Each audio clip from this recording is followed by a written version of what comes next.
Kərkidan quluqining tuyuqsiz, chidag'usiz darajada qichib ketganligini his qipti. U bo'ynini uyan-buyon to'lg'abdi. Yerda do'mlabmi beqibdi. Beshini u yer bu yerga surkabdi. Lekin quluqining qichishi yanada besiqmabdi. "Eng yaxshisi biror do'stingni tepib qashlatqin", debdi qushqash Kərkidanga.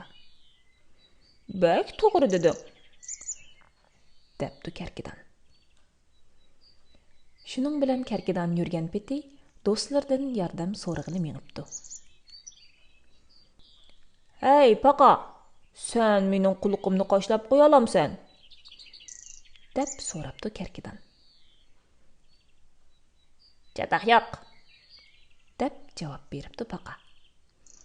Lekin paqaning badani bak shilimliq ekan. "Maymunchoq, sen menga yordam qilib quluqimni qoshlab qo'ya olamsan?" deb so'rabdi Kərkidan.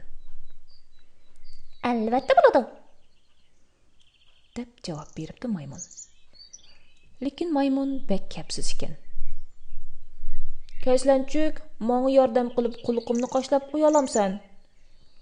deb so'rabdi Kərkidan. "Albatta bo'ladi", deb javob beribdi kaslanchuk. Lekin kaslanchukning badinida tikandek bir narsa bor ekan. Kərkidan shirdan qo'rqib, yordam so'rashga petin olmabdi. "Menga hech kim yordam qila olmaydi ekan.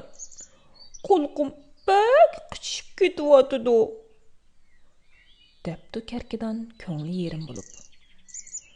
Tuyuqsiz bir qushning "Men yordam qilay" degan jonsiz ovozi anglabdi.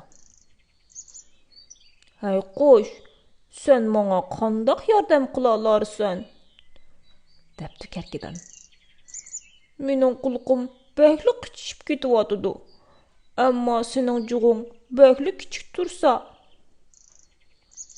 "Garchi mening jug'im kichik bo'lsa-mu, lekin senga yordam qila olayman", debdi qush.